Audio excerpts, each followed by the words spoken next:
Terima kasih, Pak. Selamat malam, Ibu, Bapak, dan saudara-saudara semua. Pak. Selamat malam, Selamat Pak. malam, Malam, Pak. Pak. Selamat malam. Ya, seperti yang sudah saya sampaikan di pertemuan yang lalu, malam ini kita akan belajar tentang Markus. Kita tentu tidak akan belajar tafsir Injil Markus, tetapi nanti kita akan melihat sejauh yang kita bisa pelajari, siapa Markus yang menulis Injil ini, dan kemudian kita akan lihat apa yang khas, apa yang istimewa dalam Injil ini.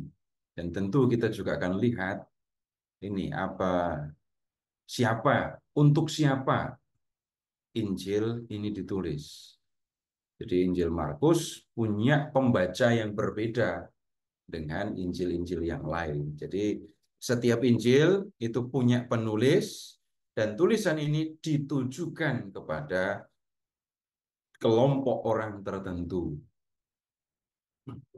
Jadi itu kita perlu perhatikan kalau memakai bahasa yang mungkin lebih dalam studi kitab suci ya. Kita yang membaca Injil Markus sekarang itu disebutnya pembaca kedua. Nah,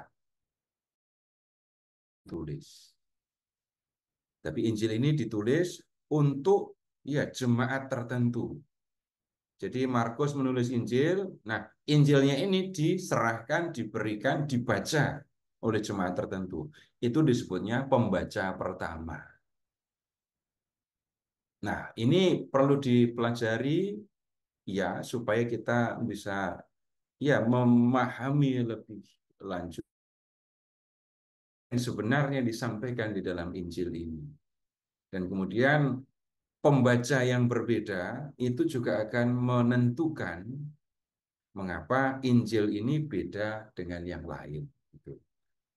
Nah, sekarang begini, kita menggunakan pemahaman yang bisa dikatakan tradisional berkaitan dengan penulis Injil Markus. Nah, yang disebut tradisional itu yang bagaimana? Umumnya sejak lama di dalam gereja, Injil ini diyakini ditulis oleh Markus. Gitu ya. Dan Markus itu siapa? Markus itu adalah orang yang disebut di dalam kisah para rasul, kemudian disebut di dalam surat Kolose, disebut juga di dalam surat Filemon, disebut juga di dalam surat 1 Petrus. Nah, kita akan melihat ya pribadi orang ini ya, tetapi dari sisi pribadi memang kita nggak kita tidak bisa mengetahui orangnya seperti apa. Kita hanya bisa melihat keterlibatannya di dalam pemberitaan Injil, keterlibatannya di dalam perkembangan gereja awal. Nah, sekarang begini, em, dasar atau sumber kita untuk belajar tentang Markus itu adalah kisah para rasul, karena orang ini, Markus, berulang kali disebut di dalam kisah para rasul. Nah, sekarang begini, kalau membaca kisah para rasul, Bapak Ibu kenal nggak sama orang yang bernama Barnabas? Jadi ceritanya begini, kalau mulai dari awal di kisah para rasul ya, para rasul mulai memberitakan Injil itu kan di Yerusalem. Kemudian banyak orang Yahudi di Yerusalem itu menjadi percaya kepada Yesus. Dan kemudian terbentuklah jemaat di Yerusalem. Nah, pada waktu itu, orang-orang Yahudi yang tinggal di luar negeri, banyak yang pulang, tinggal kemudian di Yerusalem. Mereka ini juga menjadi pengikut Yesus, menjadi percaya kepada Yesus, menjadi anggota jemaat di Yerusalem. Nah, kemudian Bapak Ibu silahkan mengingat ada diakon itu kan, ada 6 orang, 6 atau berapa yang jadi diakon? 7 orang ya. Jadi diakon. Bapak Ibu tolong periksa dulu dah. Kisah bab 6. Silahkan melihat kisah bab 6. Jumlah anggota jemaat di Yerusalem meningkat. Mereka hidup bersama, mereka saling berbagi.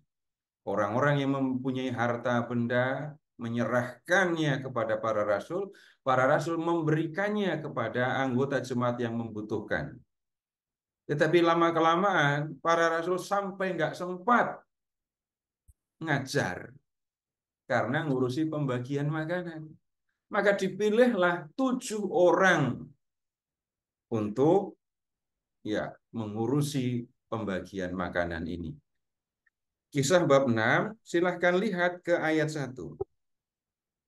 Pada masa itu ketika jumlah murid makin bertambah, timbullah sungut-sungut di antara orang Yahudi yang berbahasa Yunani terhadap orang-orang Ibrani. Karena janda-janda mereka diabaikan dalam pelayanan sehari-hari.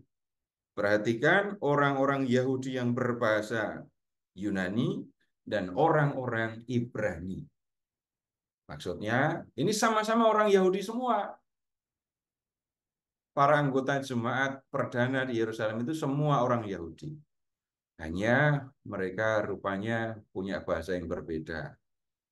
Orang-orang Ibrani itu orang-orang Yahudi yang tinggal di Palestina dan berbahasa Ibrani, gitu ya. Lalu ada orang-orang Yahudi dari perantauan pulang ke Yerusalem, tinggal di Yerusalem, dan mereka ini tidak bisa berbahasa Ibrani. Mereka orang Yahudi perantau yang hanya bisa berbahasa Yunani. Nah, di dalam jemaat itu kemudian ada orang-orang Yahudi yang berbahasa Ibrani dan ada orang-orang Yahudi yang berbahasa Yunani. Rupanya ada masalah. Janda-janda yang berbahasa Yunani itu diabaikan. Mereka orang miskin tetapi pembagian makanan untuk mereka rupanya tidak terlalu mendapatkan perhatian. Kemudian ada masalah. Nah, kemudian dipilihlah 7 orang untuk mengurusi pembagian makanan. Pembagian ya harta benda itu.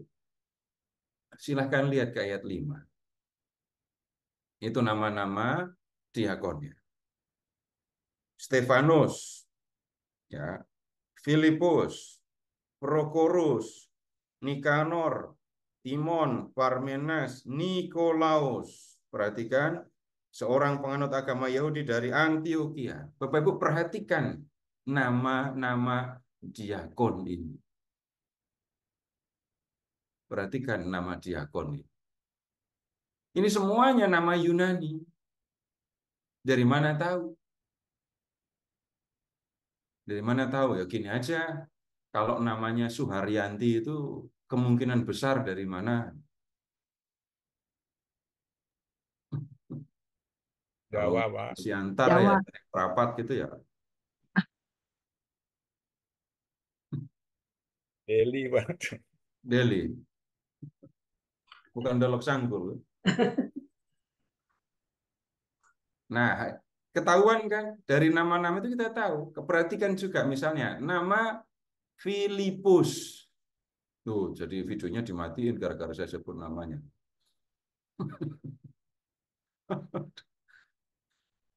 Lihat, kalau nama Filipus itu bisa dipastikan bukan nama asli Ibrani. Orang Yahudi nggak punya nama Filipus. Bapak Ibu silakan mengingat ayah dari Alexander Agung.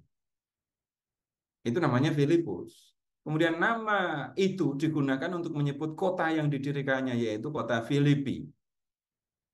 Ini nama Yunani. Kemudian, ya itu berikutnya juga, yang lain-lain itu juga.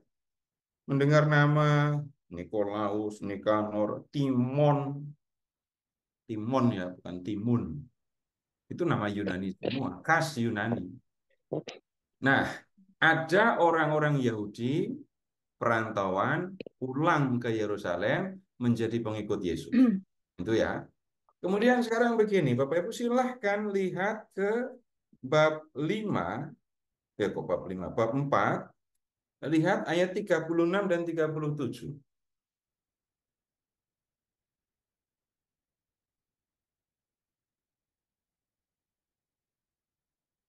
Kisah 4, 36, 37. Demikian pula Yusuf yang oleh rasul-rasul disebut Barnabas, artinya anak penghiburan. Perhatikan, seorang Lewi kelahiran Siprus. Kelahiran Siprus. Berarti orang Yahudi tinggal di Siprus. Ia menjual ladang miliknya dan membawa uangnya itu dan meletakkannya di depan kaki rasul-rasul. Ini juga orang Yahudi perantau yang pulang ke Yerusalem. Bapak Ibu juga nggak akan lupa, Saulus atau Paulus itu orang Yahudi, tapi asalnya dari Tarsus, itu kota Yunani. Nah, sekarang Bapak Ibu perhatikan ini, Barnabas ini ya. Ini bisa disebut sebagai orang yang penting di dalam pemberitaan Injil, Barnabas. Dia disampaikan di situ menjual ladang, dapat uang kan? Uangnya diserahkan kepada para rasul. Nah, kemudian sekarang begini, Bapak Ibu silahkan ke bab 9.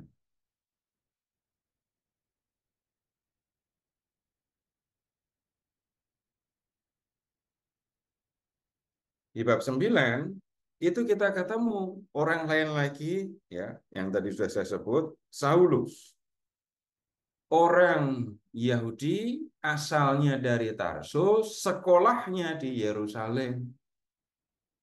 Dia masuk dalam kelompok aliran Farisi, menjadi rabi, dan kemudian berusaha membinasakan para pengikut ajaran Tuhan Yesus, para pengikut Yesus. Nah, dalam perjalanan ke Damsyik, ini Saulus ketemu dengan Tuhan Yesus, dan sesudah itu menjadi percaya kepada Yesus. Nah, setelah Saulus bertobat menjadi pengikut Yesus, situasi sulit untuk dia. Kenapa? Kalau dia ada di Damsyik ya, tempat tujuan, tempat yang dituju untuk mencari pengikut Yesus.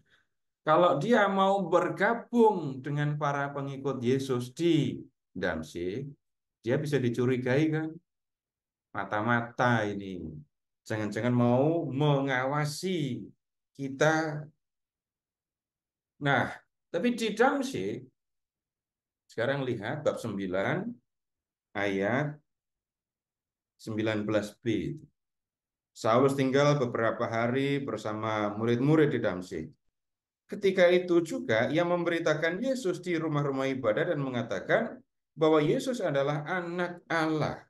Semua orang yang mendengar itu sangat heran dan berkata, bukankah dia ini yang di Yerusalem mau membinasakan siapa saja yang berseru kepada nama Yesus? Bukankah ia datang ke sini dengan maksud untuk menangkap dan membawa mereka ke hadapan imam-imam kepala? Tapi kemudian, begini, di Damsyik, Saulus membela ajaran para rasul. Dia membuktikan kalau Yesus adalah Mesias. Nah, teman-temannya nggak bisa terima kan? Sekarang lihat ayat 22. Namun Saulus semakin besar pengaruhnya dan ia membingungkan orang-orang Yahudi yang tinggal di Damsyik karena ia membuktikan bahwa Yesus adalah Mesias. 23. Beberapa hari kemudian orang Yahudi merundingkan suatu rencana untuk membunuh Saulus. Dan kemudian lihat ayat 25, sungguh pun demikian pada suatu malam murid-muridnya mengambilnya dan menurunkannya dari atas tembok kota dalam sebuah keranjang. Nah, kemudian lihat ke ayat 26. Setibanya di Yerusalem, Saulus mencoba menggabungkan diri dengan murid-murid, tetapi semuanya takut kepadanya karena mereka tidak dapat percaya bahwa ia seorang murid. Nih, situasi yang nggak nyaman untuk Saulus kan, masuk ke dalam jemaat, nanti dikiranya dia mata-mata, tapi dia sudah tidak bisa kembali kepada teman-teman Yahudinya, karena dia dianggap sebagai pengkhianat. Nah, dalam situasi yang sulit ini, Bapak Ibu, sekarang lihat ke ayat 27. Namun Barnabas menerima dia dan membawanya kepada rasul-rasul serta menceritakan kepada mereka bagaimana Saulus melihat Tuhan di tengah jalan dan bahwa Tuhan berbicara kepadanya dan bagaimana keberaniannya mengajar di Damsyik dalam nama Yesus. Nah, kemudian lihat ayat 28. Saulus tinggal bersama mereka di Yerusalem dan dengan berani mengajar dalam nama Tuhan. Berkat bantuan Barnabas, ya, Saulus bisa diterima di dalam jemaat Yerusalem. Tapi lagi-lagi ayat 29, dia membuat orang Yahudi yang tidak percaya kepada Yesus menjadi bingung dan mereka berusaha membunuh Saulus. Dan karena situasi seperti itu, ayat 30, ketika hal itu diketahui oleh saudara-saudara seiman, mereka membawa dia ke Kaisaria, dan dari situ mengirim dia ke Tarsus. Tarsus ya, kemudian pulang kampung dia. Kemudian sekarang silahkan ke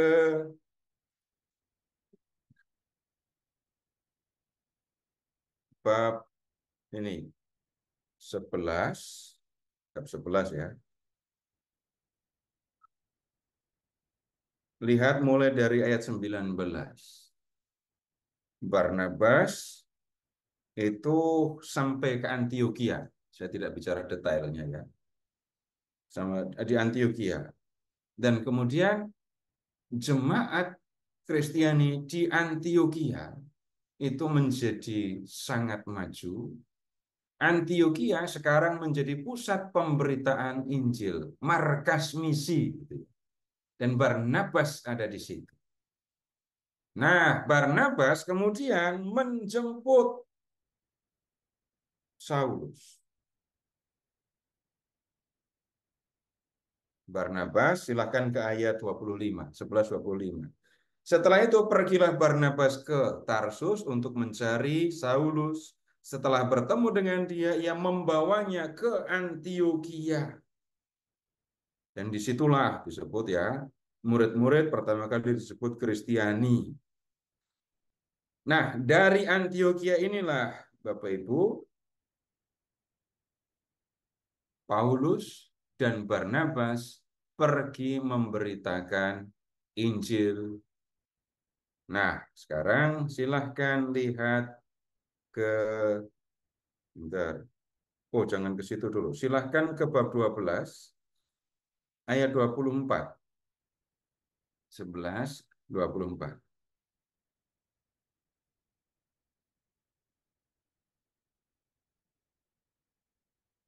Sementara itu firman Allah makin tersebar dan makin banyak didengar orang. Barnabas dan Saulus kembali dari Yerusalem setelah mereka menyelesaikan tugas pelayanan mereka. Mereka membawa Yohanes yang disebut Markus. Ini tadi Bapak Ibu, kalau saya tidak mengajak melihat Barnabas, Saulus, tahu-tahu membaca bab 12 ini, nanti sulit melihat sambungannya. Nah, silakan lihat sekarang. Saulus dan Barnabas itu membawa Yohanes yang disebut Markus. Tapi siapa dia? Yohanes Markus ini. Sekarang kita begini, lihat ke bab 12 ayat 1. Kira-kira pada waktu itu Raja Herodes mulai bertindak dengan keras terhadap beberapa orang anggota jemaat. Ayat 2, ia membunuh Yakobus, saudara Yohanes dengan pedang. Kemudian ayat 3. Ketika ia melihat bahwa hal itu menyenangkan hati orang Yahudi, ia selanjutnya menyuruh menahan Petrus juga. Jadi Herodes membunuh Yakobus. Orang-orang Yahudi senang. Lalu Herodes berniat untuk melakukan yang lain, yang ini lebih besar dari Yakobus. Siapa? Petrus. Lalu Petrus ditangkap dan kemudian dipenjara. Ayat 4. Setelah Petrus ditangkap, Herodes menyuruh memenjarakannya di bawah penjagaan 4 regu. Masing-masing terdiri dari 4 prajurit. Maksudnya ialah supaya sehabis Paskah ia menghadapkannya ke depan orang banyak. Demikianlah Petrus ditahan dalam penjara. 1 orang tahanan dikawal, dijaga oleh 16 orang. 4 regu ya, yang jaga 16. Nah, lihat jemaat dengan tekun mendoakannya. Lalu ayat 6 sekarang. Pada malam sebelum Herodes hendak menghadapkannya kepada orang banyak, Petrus tidur di antara 2 orang prajurit terbelenggu dengan 2 rantai, sedangkan di depan pintu para pengawal sedang menjaga penjara itu. Dikawal 2 orang, di dalam penjara, di luar penjara, ada yang ngawal. Tiba-tiba berdirilah seorang malaikat dengan Petrus dengan cahaya bersinar dalam kamar penjara itu. Malaikat itu menepuk Petrus untuk membangunkannya. Katanya, bangunlah segera. Lalu gugurlah rantai itu dari tangan Petrus. Petrus dilepaskan dari penjara oleh malaikat. Kemudian kata malaikat itu kepadanya, ikatlah pinggangmu dan pakailah alas kakimu. Ia pun berbuat demikian. Setelah itu, malaikat itu berkata kepadanya, kenakanlah jubahmu dan ikutlah aku.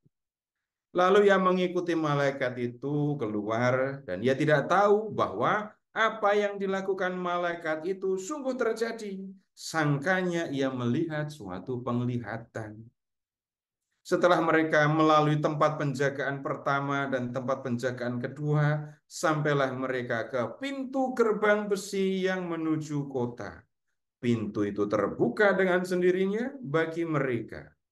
Sesudah tiba di luar, mereka berjalan sampai ujung jalan, dan tiba-tiba malaikat itu meninggalkan dia. Bapak Ibu pernah ngalami kayak gini atau belum? Belum lah, Pak. Enggak, Belum, belum Pak. tentu, belum tentu. Jangan-jangan sudah, tapi wujud malaikatnya beda. Sadar. Iya, benar. Kalau mau mengalami yang seperti ini kan Bapak Ibu harus masuk penjara dulu. Tapi Penjara dulu. bantuan Tuhan melalui malaikat, yakin kita pernah mengalaminya. Walaupun Ya, malaikatnya nggak bersayap ya, ya kelihatan. wujudnya bisa jadi ya manusia, tapi jangan-jangan itu malaikat. Saya pernah itu ngalami kayak gini, ngalaminya di Jatinegara. Malaikatnya tapi perempuan, kostumnya suster. Iya, ngalami begitu. Jadi dari Malang ke Jogja, dari Jogja ke Jakarta, saya mau mencari ini kantor Lembaga Biblika Indonesia. Saya belum pernah ke situ dan nggak pernah saya tersesat. Karena ada malaikat yang nganterin saya. Oh gitu. Loh, kok bisa? Iya, waktu itu di stasiun Jatinegara. Udah berangkat kan sampai stasiun Jatinegara.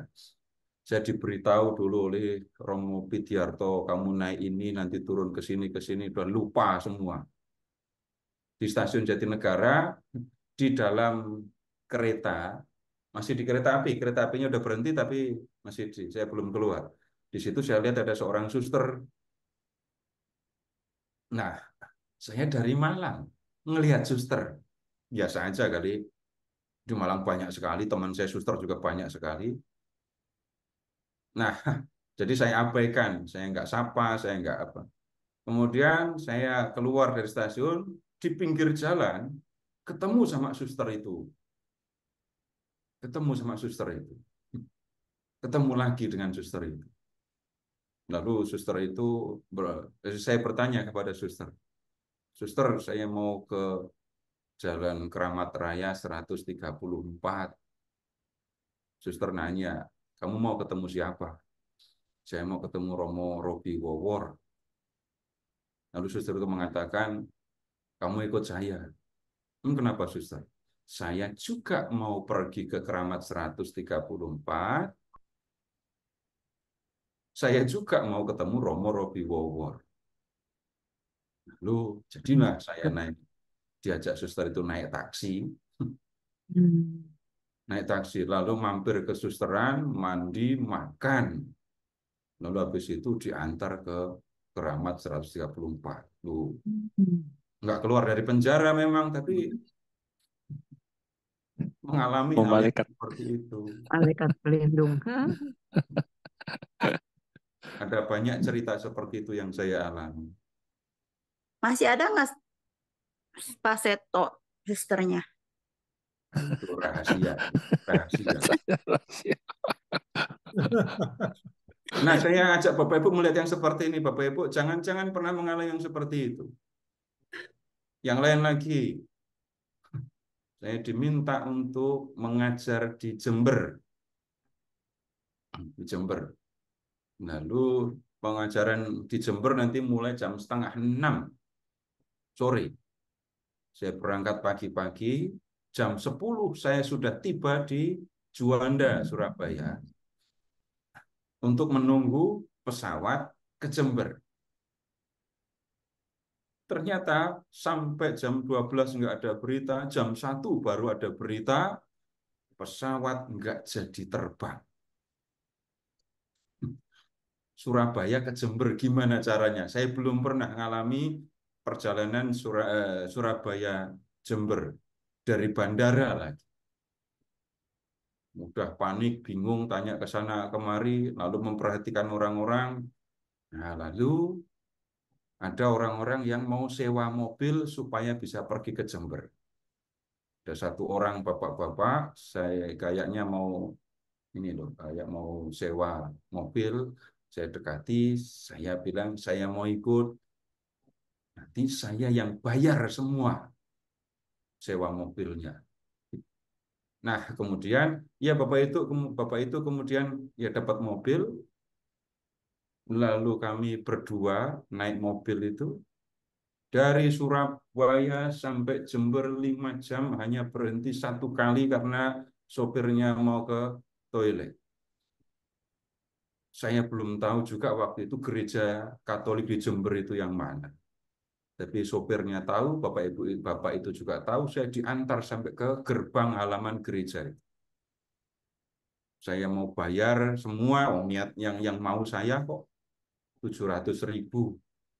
Bapak itu enggak mau, tetap mau bagi 2 bayar. Saya diantar sampai ke depan gereja itu, ya di gerbang gereja.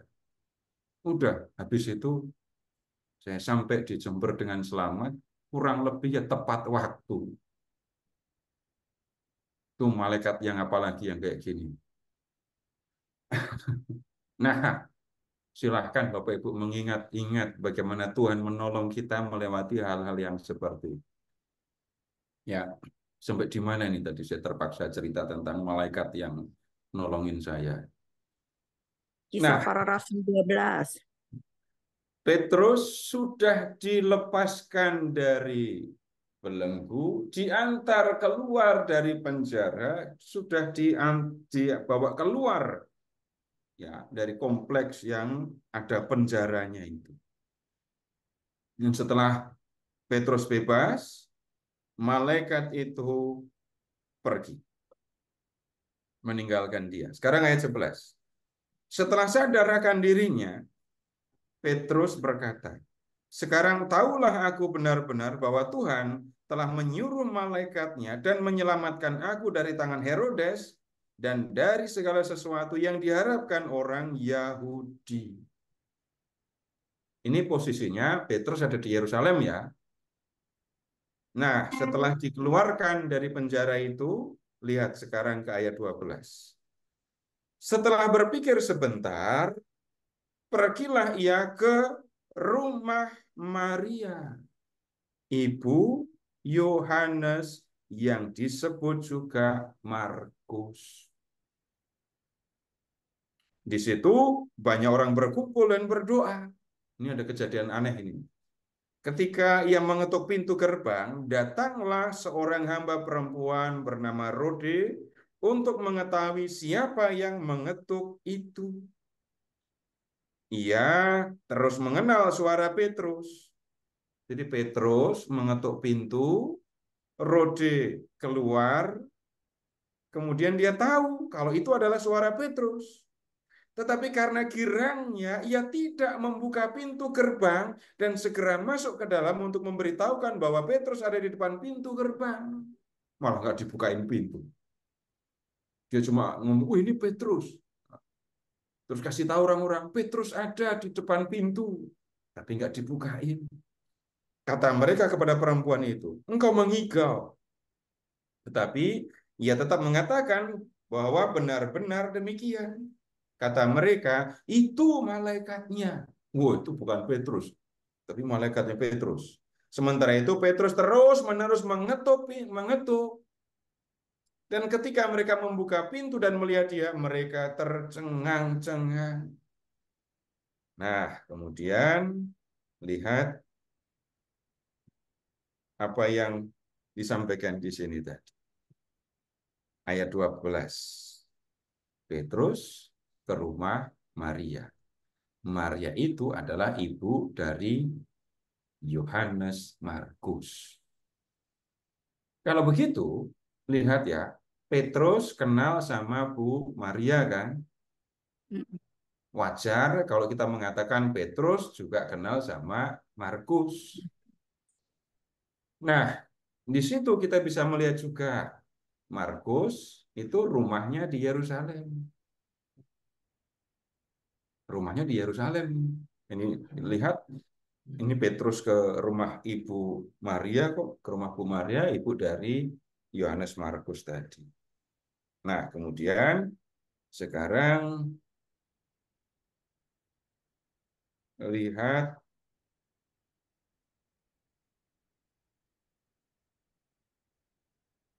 ke ayat itu tadi 25.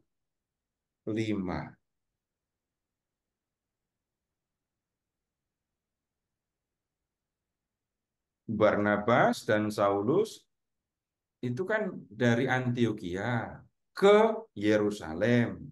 Barnabas dan Saulus kembali dari Yerusalem setelah menyelesaikan tugas pelayanan mereka. Ya, mereka membawa Yohanes yang disebut Markus. Dibawa kemana?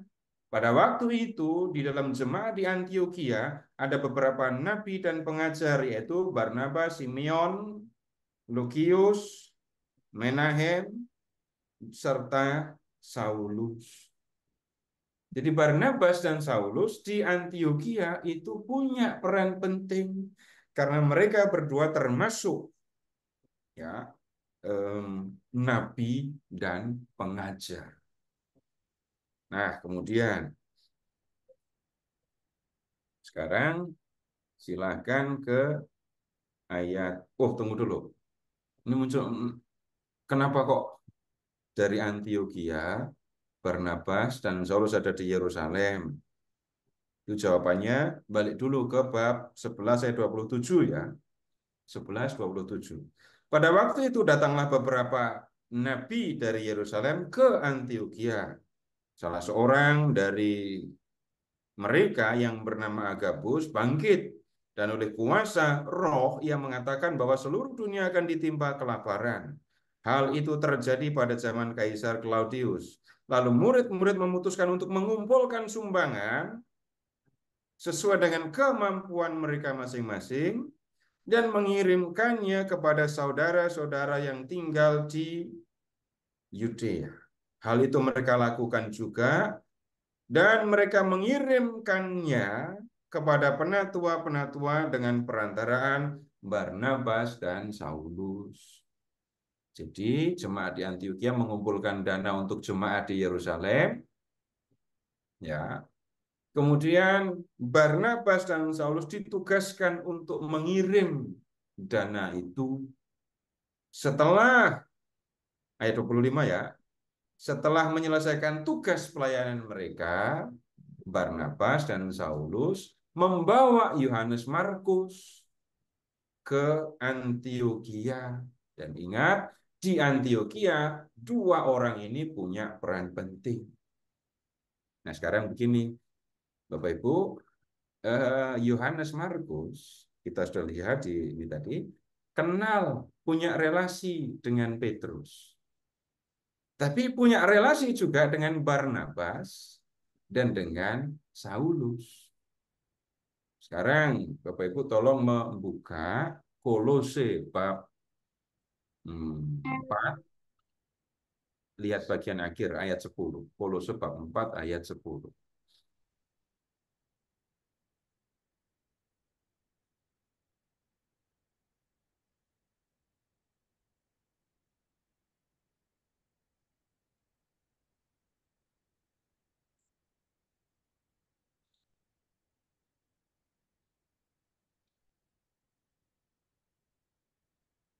Kolose 4 ayat 10. Apa relasi antara Barnabas dengan Markus? Kemenakan. Menakan Barnabas. Kalau di terjemahan yang lama itu kemenakan. Di terjemahan yang baru ini dikoreksi jadinya sepupu. Barnabas itu sepupu dari Yohanes Markus. Saya periksa di teks Yunani, ya sepupu. Bahasa Inggrisnya cousin. Ya, sepupu, Pak. Sepupu ya. Iya, Pak. Jadi kita bisa melihat kenapa Barnabas kok mengajak Markus. Oh, ternyata sepupunya gitu ya. Jadi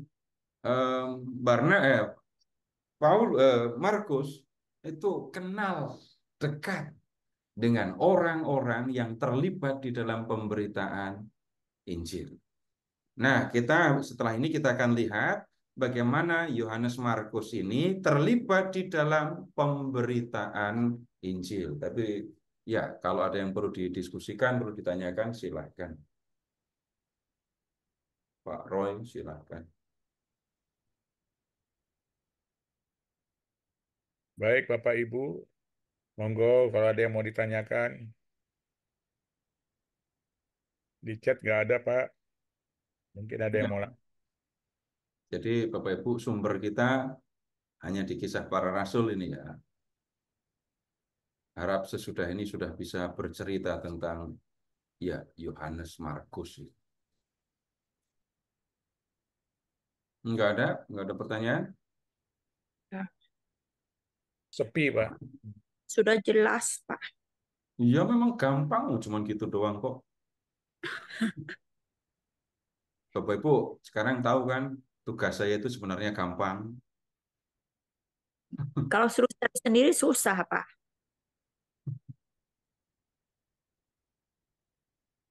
Tugasnya itu cuma nunjukin, lihat mau baca ini, ya udah saya bacain, lihat ini bacain, lo ngerti kan? Ya itu ceritanya, udah begitu. Tapi tidak semuanya bisa dijawab loh ya. Saya pengen mengerti banyak hal, tapi ada banyak hal yang saya ingin tahu, tapi saya nggak tahu. Karena nggak ada sumbernya.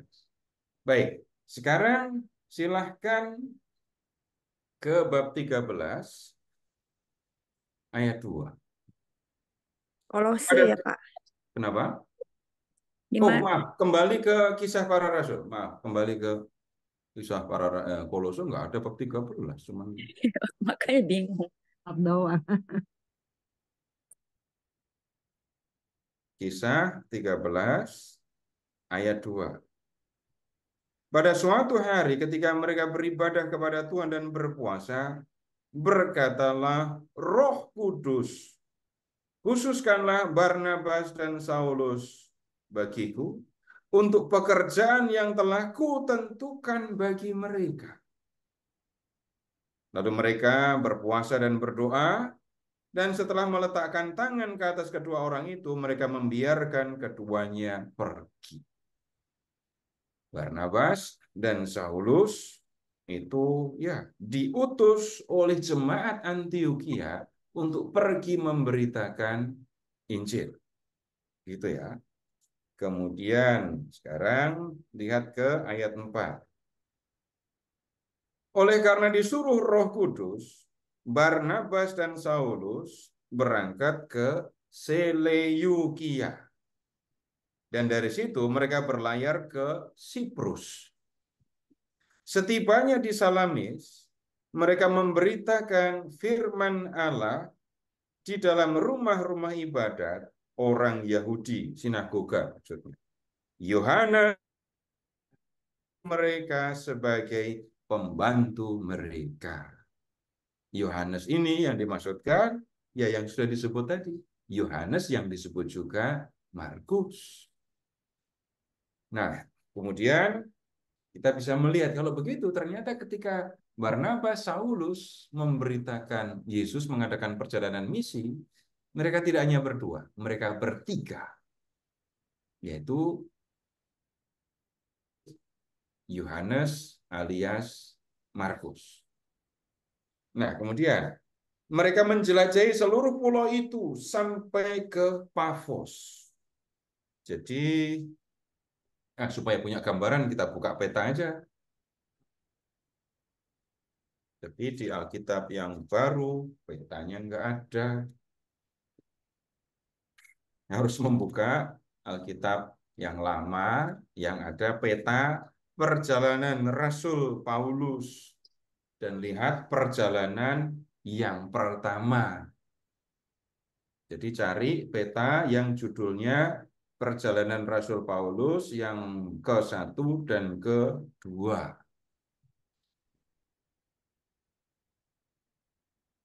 Kemudian kalau sudah ketemu petanya, lalu cari Antiokhia. Dari Antiokhia, jalan ke pelabuhan Seleukia. Dari Seleukia, kemudian naik perahu, naik kapal ke Pulau Siprus. Berlabuh di Salamis, memberitakan Injil sepanjang pulau itu sampai di Pafos. Kemudian sampai di Pafos, mereka naik kapal lagi, sampai di Asia Kecil, turun di Atalia, lalu silahkan lihat dari Atalia ke Perga, dari Perga terus ke Antiokhia. Ini Antiokhia lagi. Kemudian Antiokhia-nya ada dua ya. Ada Antiokhia yang di Syria dan Antiokhia di Pisidia itu.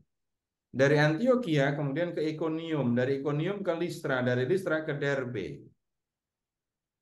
Nah, Paulus, Barnabas memberitakan Injil di tempat-tempat itu dan membentuk jemaat di situ. Dari Derbe balik ke Ikonium, dari ke Listra, Ikonium, Antiokhia, terus kemudian ke Perga, dari Perga naik kapal ke Seleukia, pulang ke Antiokhia. Itu perjalanan misi Barnabas dengan Saulus. Nah, kemudian sekarang kembali ke Kisah Para Rasul bab 13. Ya. Kemudian lihat di bab 13 ayat 13.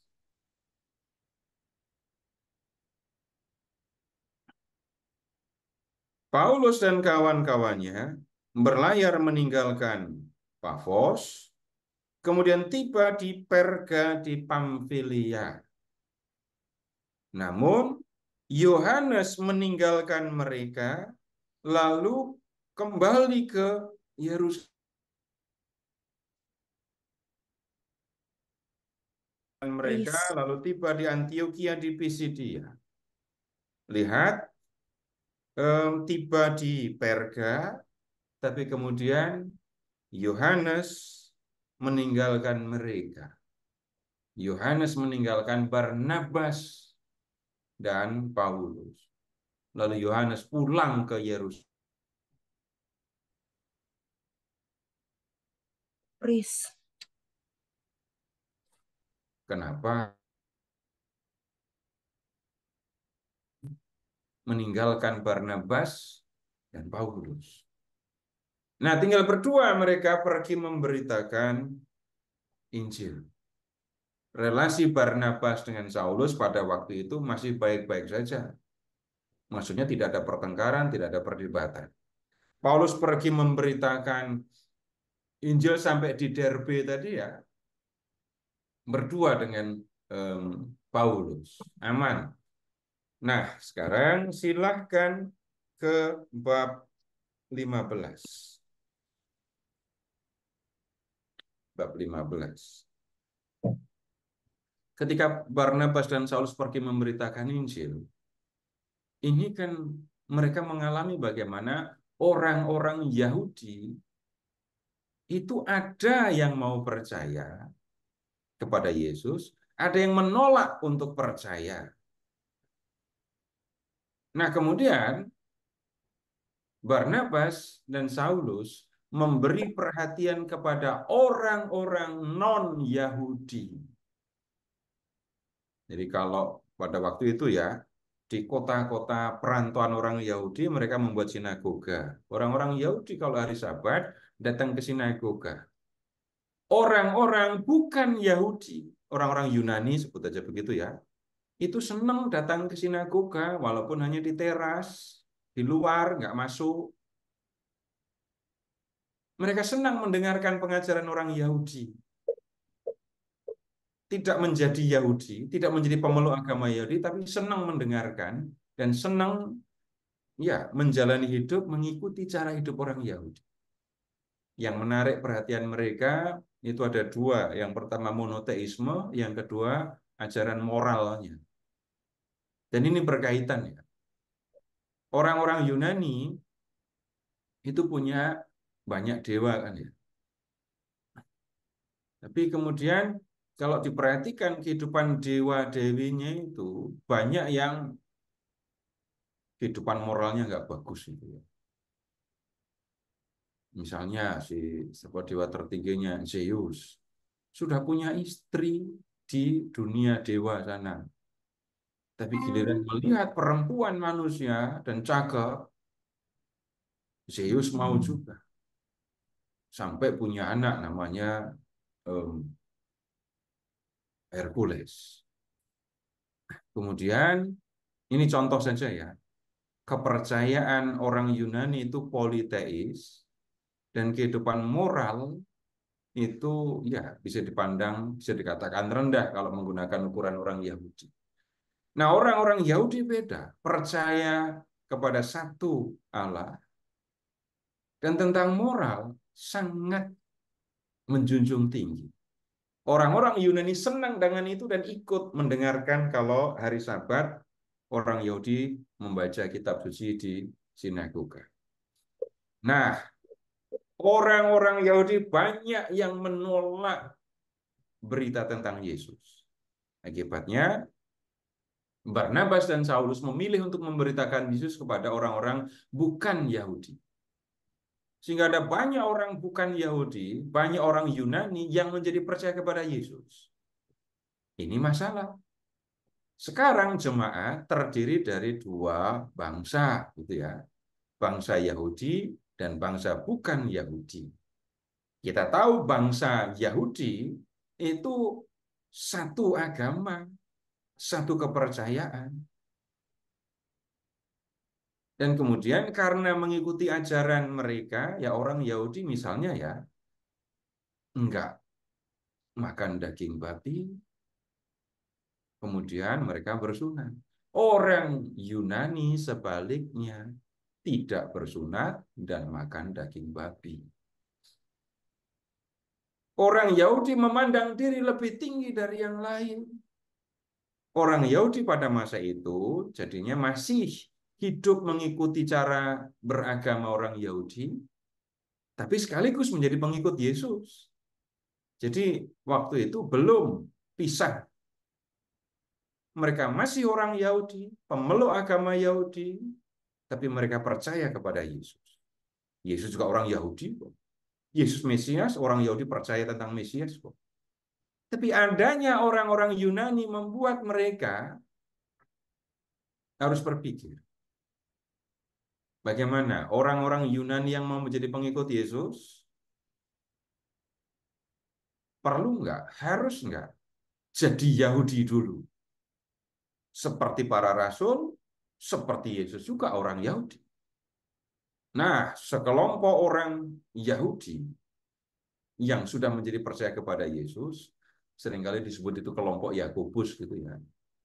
Itu pengennya orang-orang Yunani yang menjadi percaya kepada Yesus itu disunat dulu dan kemudian hidup mengikuti hukum agama Yahudi. Oh, dan ini berat. Barnabas dan Saulus tidak sepakat dengan itu. Menurut Barnabas dan Paulus, enggak usahlah orang-orang Yunani disuruh sunat dan kemudian mengikuti hukum agama Yahudi. Orang-orang Yahudi aja pada kesulitan. Yang dari kecil sudah belajar hukum agama Yahudi, yang dari kecil sudah hidup secara Yahudi saja, mengalami kesulitan untuk mengikuti hukum agama Yahudi. Apalagi yang setelah dewasa baru belajar, ini akan sangat menyulitkan. Dan yang menyelamatkan itu kan Tuhan Yesus, bukan hukum Taurat. Nah, kemudian persoalan ini bisa dikatakan sangat serius pertentangannya. Lihat 15 ayat 1. Beberapa orang datang dari Yudea dan mengajarkan kepada saudara-saudara seiman, jikalau kamu tidak disunat menurut adat istiadat yang diwariskan oleh Musa, kamu tidak dapat diselamatkan. Barnabas, kemudian Paulus, didukung oleh Petrus, ya itu tidak bisa menerima yang seperti itu. Sekarang boleh silahkan dilihat ayat 7. Sesudah berdebat beberapa waktu lamanya, berdirilah Petrus dan berkata kepada mereka, saudara-saudara, kamu tahu bahwa sejak semula Allah memilih aku dari antara kamu, supaya dengan perantaraanku bangsa-bangsa lain mendengar berita Injil dan menjadi percaya. Allah yang mengenal hati manusia memberi kesaksian untuk mereka dengan mengaruniakan Roh Kudus kepada mereka sama seperti kepada kita, dan Ia sama sekali tidak membeda-bedakan kita dengan mereka sesudah Ia menyucikan hati mereka oleh iman. Kalau demikian, mengapa kamu mencobai Allah dan meletakkan pada tengkuk murid-murid itu suatu gandar yang tidak dapat dipikul baik oleh nenek moyang kita maupun oleh kita sendiri? Sebaliknya, kita percaya bahwa melalui anugerah Tuhan Yesus kita diselamatkan sama seperti mereka juga. Hukum Taurat itu beban berat. Nenek moyang kita yang orang Yahudi saja tidak sanggup untuk memikulnya, apalagi orang-orang Yunani. Jadi nggak usahlah kita ngerepotin mereka. Toh, ingat ya, yang menyelamatkan itu adalah Tuhan Yesus, bukan Taurat. Nah, sidang di Yerusalem itu memutuskan ayat 8, ayat 19. Ini Yakobus yang bicara ya.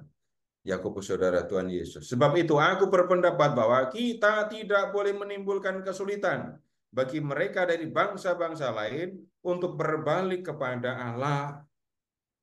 Jangan menimbulkan kesulitan, jangan menyuruh mereka bersunat dan mengikuti cara hidup orang Yahudi. Tetapi kita harus menulis surat kepada mereka supaya mereka menjauhkan diri dari hal-hal yang dicemarkan, berhala-berhala, dari percabulan, dari daging binatang yang mati dicekik, dan dari darah. Ini keputusan sidang. Nah, kemudian sekarang lihat ke ayat 22. Kemudian rasul-rasul dan penatua-penatua beserta seluruh jemaat itu mengambil keputusan untuk memilih dari antara mereka beberapa orang yang akan diutus ke Antiokhia, markas misi tadi ya, bersama Paulus dan Barnabas, yaitu Yudas yang disebut Barsabas dan Silas. Keduanya adalah orang terpandang. Nah, lihat sekarang ke ayat 30. Setelah berpamitan, Yudas dan Silas berangkat ke Antiokhia. Kemudian lihat ke ayat 35.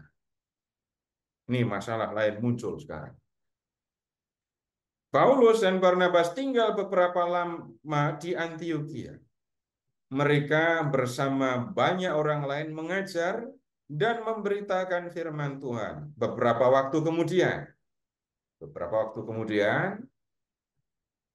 berkatalah Paulus kepada Barnabas, "Baiklah, kita kembali kepada saudara-saudara kita di setiap kota tempat kita telah memberitakan firman Tuhan untuk melihat bagaimana keadaan mereka."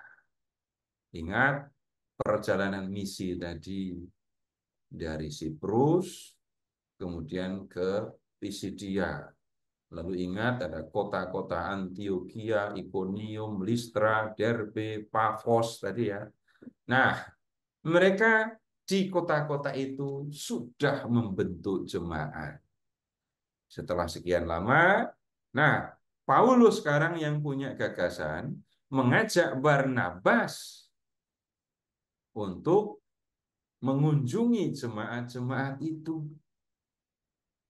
Kemudian sekarang Barnabas mau. Sekarang ayat 37. Barnabas ingin membawa juga Yohanes yang disebut Markus. Jadi, oke, kita kunjungi jemaat-jemaat itu ya, tapi saya ngajak Barnabas gitu ya. Kok ngajak Barnabas? Tapi Barnabas mengatakan, oke, kita mengunjungi, tapi kita akan mengajak Yohanes alias Markus. Tapi lihat ayat 38. Namun Paulus dengan tegas berkata bahwa tidak baik membawa serta orang yang telah meninggalkan mereka di Pamfilia dan tidak mau turut dalam pekerjaan itu bersama mereka. Hal itu menimbulkan perselisihan yang tajam sehingga mereka berpisah. Bapak Ibu, nih dua orang yang punya peran penting dalam pemberitaan Injil kepada orang-orang bukan Yahudi ini berantem gitu. Bukan pukul-pukulan, tapi berbeda pendapat dan tidak bisa didamaikan. Barnabas ingin mengajak sepupunya, Paulus menolak. Bicara dengan cara apapun nggak bisa diselesaikan, nggak selesai. Sehingga mereka berpisah. Dan Barnabas membawa Markus juga sertanya dan berlayar ke Siprus. Namun Paulus memilih Silas, dan sesudah diserahkan oleh saudara-saudara seiman itu kepada anugerah Tuhan, berangkatlah mereka mengelilingi Syria dan Kilikia sambil menguatkan hati jemaat di situ. Barnabas mengajak Markus berangkat ke Siprus. Ini berantem dan nggak bisa diselesaikan, nggak bisa didamaikan loh ya. Tapi Bapak Ibu lihat, nggak ada yang kemudian ya udah kamu berangkat sendiri, lalu ngambek dan tidak mau terlibat di dalam pemberitaan Injil. Yang kita lihat justru sekarang ada dua tim. Justru ada dua tim. Rencananya berangkat berdua, mau bertiga nggak jadi, malah berempat. Tapi berdua-dua. Ada dua tim yang sekarang malah ya pergi untuk melihat keadaan jemaat sekaligus ya untuk memberitakan Yesus. Nah, kemudian dua kelompok ini kan, dua tim ini berpisah. Kemudian kisah para rasul selanjutnya hanya berbicara tentang Paulus. Apa yang dilakukan Barnabas, yang dilakukan oleh Markus tidak diceritakan. Jawabannya sederhana. Kenapa kok begitu? Jawabannya karena yang nulis kisah para rasul itu teman Paulus, gitu. Yang ikut menemani Paulus dalam pemberitaan Injil yaitu Lukas. Nah, sekarang kita nggak ngerti ini apa yang terjadi kemudian. Sekarang Bapak Ibu silahkan Bapak Ibu ke ini surat Filemon. Tolong buka surat Filemon.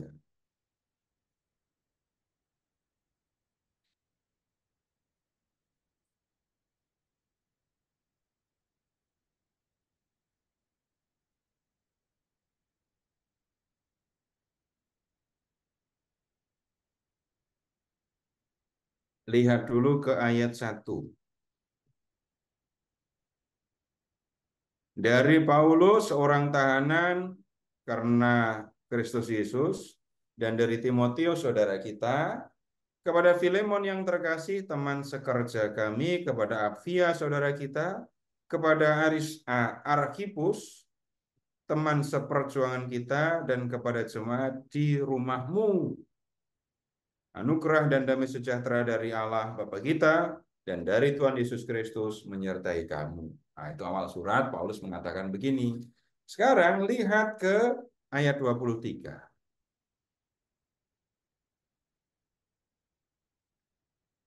Setelah di akhir surat ini ya, di akhir surat kepada Filemon. Salam kepadamu dari Epafras, teman sepenjaraku karena Kristus Yesus, dan dari Markus, Aristarkus, Demas, Lukas, teman-teman sekerja.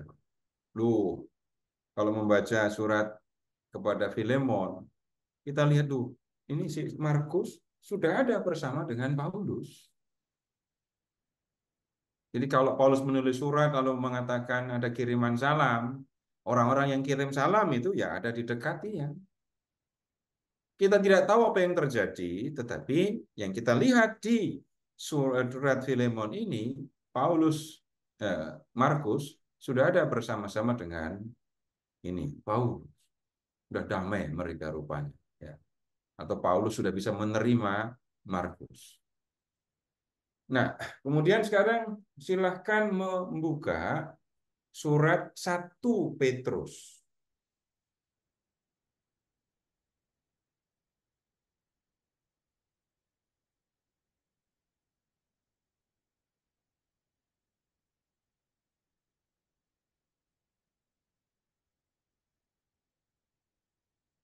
Bab terakhir. 1 Petrus, bab terakhir. Di bagian salam-salam itu ya. Bab 5, lihat ke ayat 13. Salam kepada kamu sekalian. Ini Petrus yang nulis surat ya. Lalu kepada siapa? Silahkan lihat di bab 1. Tapi kita perhatikan salamnya. Salam kepada kamu sekalian dari mereka yang di Babel, yang bersama-sama terpilih, dan dari Markus, anakku. Yang kita lihat dalam surat ini, Markus ada bersama dengan Petrus di Babel. Nah, Babel yang dimaksudkan ini bukanlah Babel yang kita temukan di Kejadian bab 11. Bukan kerajaan Babel, bukan negeri yang terletak di Irak itu. Terus, mana kota atau negeri mana yang dimaksudkan dengan Babel? Bapak Ibu pakai pengetahuan tradisional Katolik, ya. Petrus itu memberitakan Injil di mana? Roma. Sampai di mana? Roma kan? Nah, di zaman Perjanjian Baru ini, Bapak Ibu, para pengikut Yesus itu menyebut kota Roma dengan sebutan Babel. Bisa dilihat sekarang kitab Wahyu bab 17. Wahyu 17.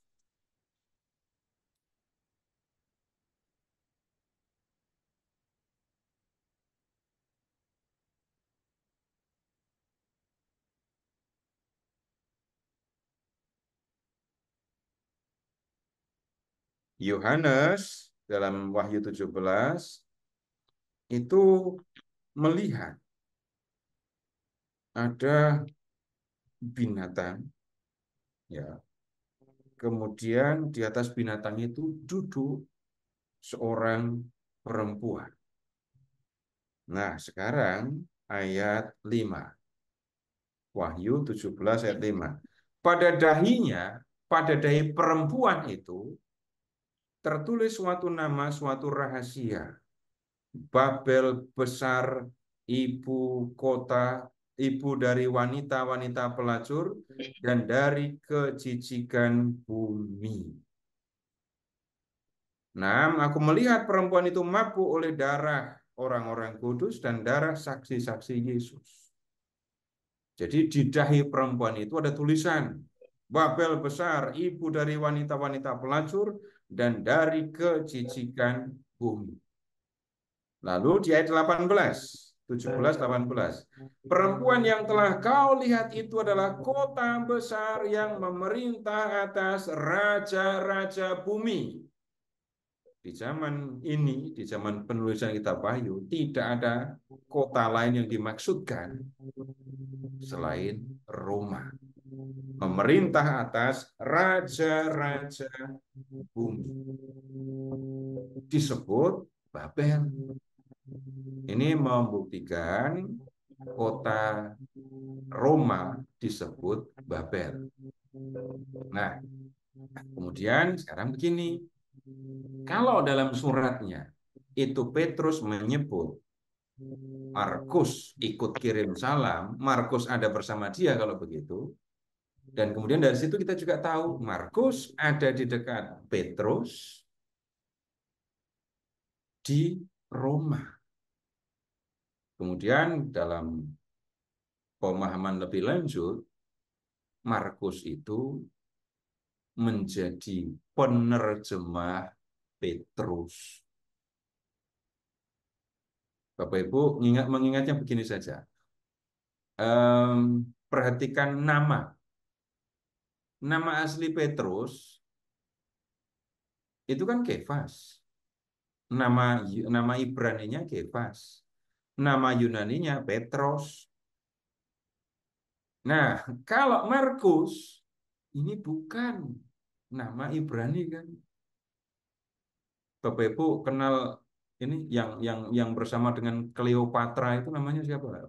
Orang Romawi yang bersama dengan Kleopatra. Caesar. Antoni. Anthony.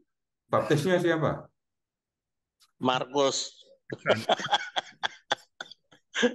Markus Antonius kan? Tapi Bapak Iya, Ibu mungkin Markus lebih Antonius. mengenalnya Markus Antoni, Mark Antoni gitu kan. Hanya mau mengatakan ya nama Markus itu nama Yunani atau mungkin nama Latin. Ya. Nah, jadi wajar kalau kemudian Markus bisa berbahasa Yunani, bisa berbahasa Latin, dan kemudian ada yang mengatakan dia menjadi penerjemah Petrus waktu Petrus ada di Roma. Sekarang Bapak Ibu silahkan membayangkan begini. Petrus mengajar di Roma. Mengajar tentang Yesus kepada jemaat di Roma. Jadi sudah ada jemaat di Roma, Petrus mengajar jemaat. Markus bertindak sebagai penerjemah, Markus mendengarkan apa yang diajarkan oleh Yesus dan kemudian menerjemahkannya. Sudah bisa dipastikan Markus itu terus mendengarkan apa yang disampaikan, apa yang diajarkan Petrus.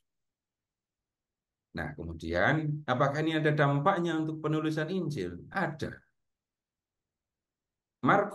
Injil Markus, itu kalau dalam studi kitab suci disebut sebagai Injil yang paling tua, paling awal ditulis. Kalau ngomongin tahun, itu sebelum tahun 60-an. Nah, kemudian dari mana Markus mendapatkan sumber untuk menulis Injilnya? Jawabannya, ya dari pengajaran Petrus. Dari pengajaran Petruslah Markus mendapatkan bahan yang kemudian digunakan untuk menulis Injil. Nah, sekarang kita lihat dampaknya ya dalam Injil Markus. Sekarang begini dulu, ini ilustrasi. Bapak Ibu pernah nggak bercerita tentang hal yang bisa dikatakan bukan sesuatu yang aib gitu ya, tetapi sesuatu yang bisa membuat orang malu. Jadi apakah Bapak Ibu pernah bercerita tentang sesuatu hal yang sebenarnya membuat Bapak Ibu malu? Tapi karena terdorong oleh rasa menyesal, karena sedih, saya bercerita. Bisa begitu? Bisa. Tapi sekarang kalau di pertanyaannya lain. Bapak Ibu ada kan ya orang-orang yang Bapak Ibu hormati. Orang tua misalnya. Pernah nggak Bapak Ibu menceritakan aib orang tua yang Bapak Ibu hormati kepada orang lain? Tidak. Kenapa kok tidak? Jawabannya kan, bagaimana mungkin saya menceritakan keburukan orang yang saya hormati, gitu kan? Kalau keburukan saya sendiri, saya berani cerita. Sekarang begini, silahkan Bapak Ibu ke Injil Markus, ya. Kita ke Getsemani.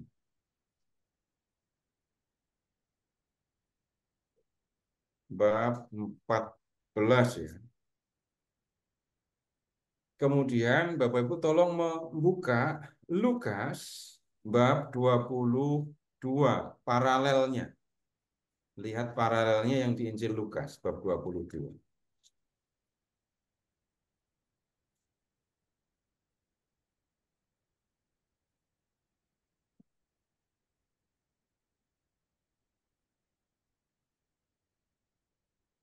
Mulai dari ayat 39 ya. Kalau yang Lukas 22 mulai 39.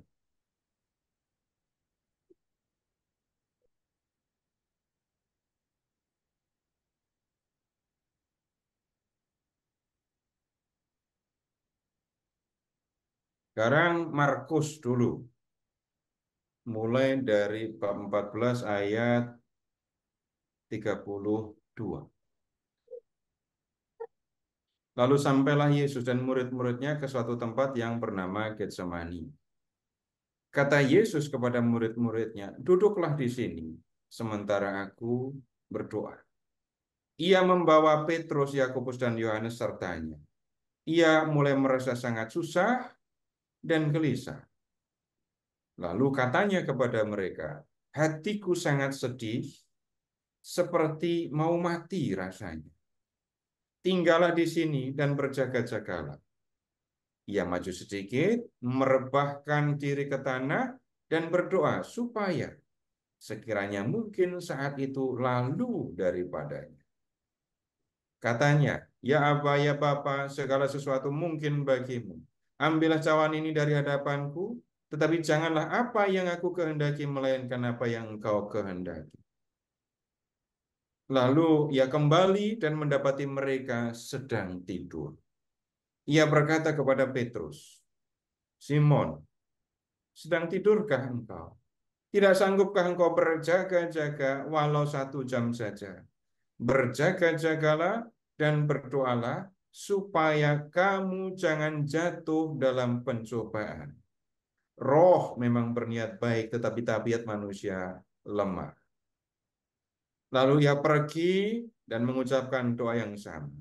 Ketika ia kembali lagi, ia mendapati mereka sedang tidur, sebab mata mereka sudah berat dan mereka tidak tahu tidak tahu apa yang harus mereka katakan kepadanya. Ya, 40 ulang lagi. Ketika ia kembali lagi, ia mendapati mereka sedang tidur, sebab mata mereka sudah berat, dan mereka tidak tahu apa yang harus mereka katakan kepadanya. Lalu lihat yang Injil Lukas ya, mulai dari ayat 39. Lalu pergilah Yesus keluar kota dan sebagaimana biasa, ia menuju Bukit Zaitun. Murid-muridnya juga mengikuti dia. Setelah tiba di tempat itu, ia berkata kepada mereka, berdoalah supaya kamu jangan jatuh ke dalam pencobaan. Kemudian ia menjauhkan diri dari mereka kira-kira sejauh lemparan batu dan berlutut dan berdoa. Ya Bapa, jikalau engkau berkenan, ambillah cawan ini dari hadapanku. Tetapi janganlah kehendakku, melainkan kehendakmu lah yang jadi. Kemudian, 40, ini lanjut saja. Lalu seorang malaikat dari langit menampakkan diri kepadanya dan memberi kekuatan kepadanya. Ia sangat susah dan makin sungguh-sungguh berdoa. Peluhnya menjadi seperti titik-titik darah yang bertetesan ke tanah. Sesudah bangkit dari doanya, ia mendapati mereka, murid-muridnya, sedang tidur karena duka cita. Katanya kepada mereka, mengapa kamu tidur? Bangunlah dan berdoalah supaya kamu jangan jatuh ke dalam pencobaan. Ada yang berbeda antara Markus dengan Lukas? Ada. Apa bedanya? Tidur karena duka cita. Ya, Iya. kalau di Lukas tidur karena duka cita. Kalau di Markus tidak Hanya tahan. tidur aja. Nah, Yang tertulis di dalam teks gimana bunyinya tadi?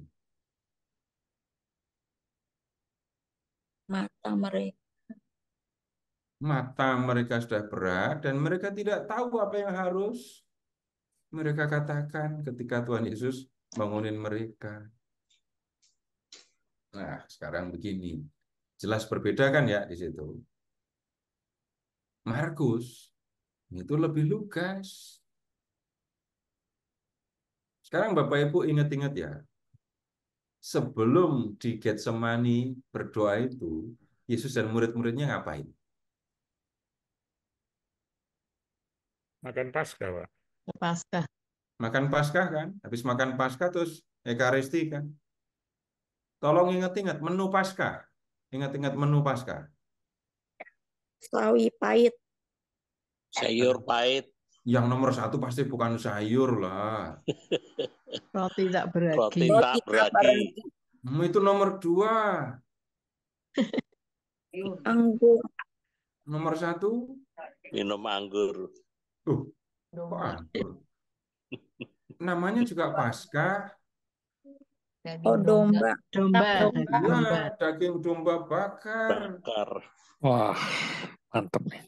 Daging domba bakar, roti, nggak pakai ragi tapi buatnya, terus sayur. Ini orang Yahudi ya, apapun makannya, minumnya, wine. Teh botol belum ada waktu itu. Kan saya udah kalimat awal dulu, ini orang Yahudi ya, gitu kan.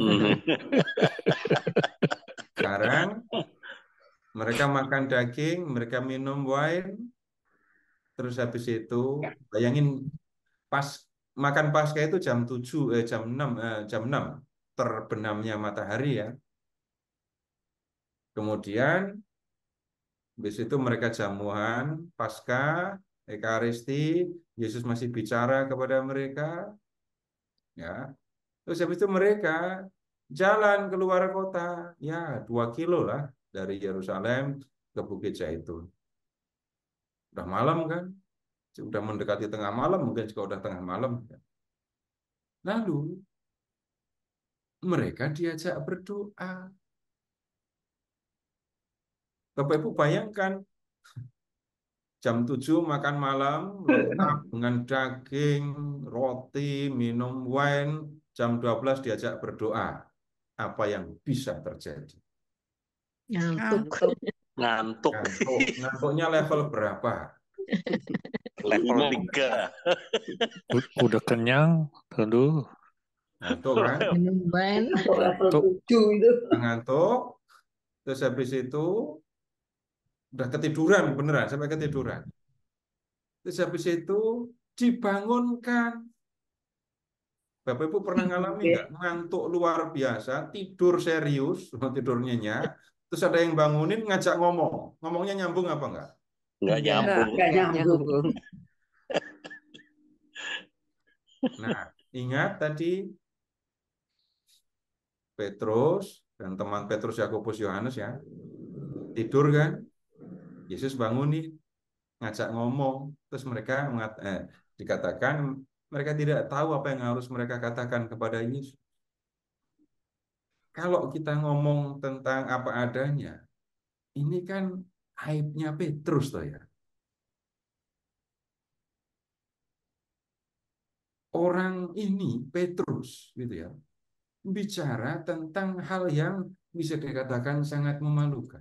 Yang bisa mengatakan nggak tahu apa yang mereka katakan, mereka tidak tahu apa yang harus mereka katakan. Itu kan yang ada di situ, yang ada di titik itu dan mengalami kan ya. Iya waktu itu Tuhan Yesus bangunin aku, tapi ngantuk beneran itu. Nggak ngerti harus ngomong apa. Yang bisa berbicara, yang bisa mengatakan hal yang seperti itu, hanya yang mengalami. Maka kemudian kita bisa mengatakan, ini menunjukkan ya, kita bisa mengatakan, ya, Markus itu menceritakan, menuliskan berdasarkan apa yang diajarkan oleh Petrus sebagai orang yang mengalami. Nah, Lukas, tunggu dulu. Kenapa Lukas berbeda? Tunggu dulu, kita ngomongnya Markus. Ntar kalau Lukas juga saya omongin sekarang, giliran Lukas libur kita nanti. Nah, kemudian yang berani bicara seperti yang disampaikan Markus tadi, itu hanya pelaku yang berani mengatakan sebenarnya apa yang dialaminya itu memalukan kan? Bayangkan Bapak Ibu, ketika Tuhan Yesus sedang sendirian mengalami ketakutan karena akan menyerahkan diri kepada orang-orang yang membenci dia, aku malah tidur. Diajak berjaga aku nggak bisa, ngantuk beneran. Nah, sekali lagi ini menunjukkan apa yang disampaikan oleh Markus itu berdasarkan apa yang dialami oleh Petrus sendiri. Kemudian sekarang silahkan Bapak Ibu ke Markus bab 4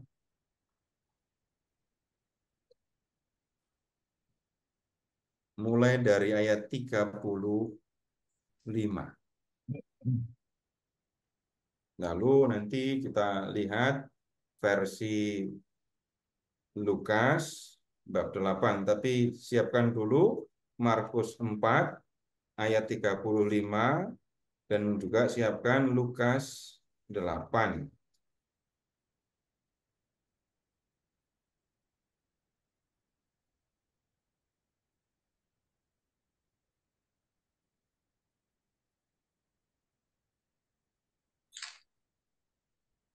Kemudian nanti kita juga akan lihat yang Matius ya.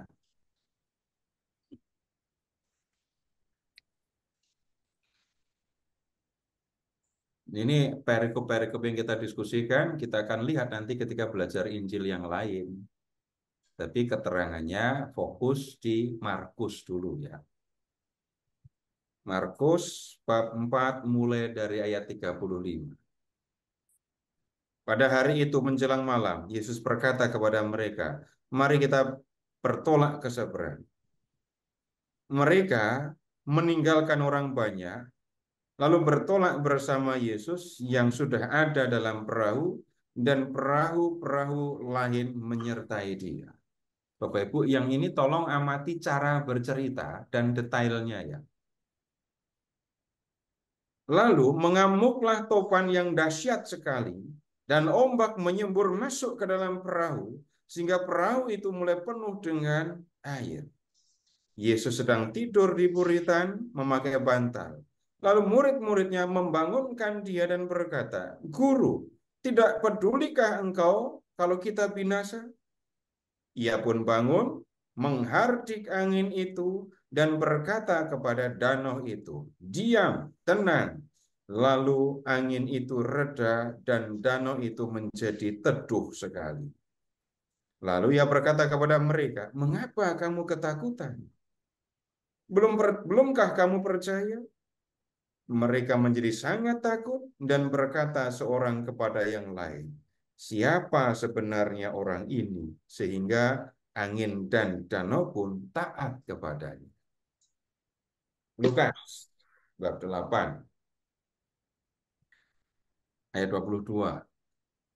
Pada suatu hari Yesus naik ke dalam perahu bersama murid-muridnya, dan dia berkata kepada mereka, "Mari kita pergi ke seberang danau." Mereka pun bertolak. Ketika mereka sedang berlayar, Yesus tertidur. Lalu turunlah topan ke danau, sehingga perahu itu kemasukan air, dan mereka berada dalam bahaya. Murid-muridnya datang membangunkan dia. Katanya, "Guru, guru, kita binasa." Ia pun bangun lalu menghardik angin dan air yang mengamuk itu. Angin dan air itu pun reda dan danau menjadi teduh. Lalu katanya kepada mereka, "Di manakah kepercayaan?" Mereka pun menjadi takut dan heran, lalu berkata seorang kepada yang lain, "Siapa sebenarnya orang ini sehingga ia memberi perintah kepada angin dan air dan mereka taat kepadanya?" Sekarang membandingkannya begini Bapak Ibu. Silahkan memperhatikan cara Markus dan cara Lukas mendeskripsikan situasinya. Markus ya, ayat 37.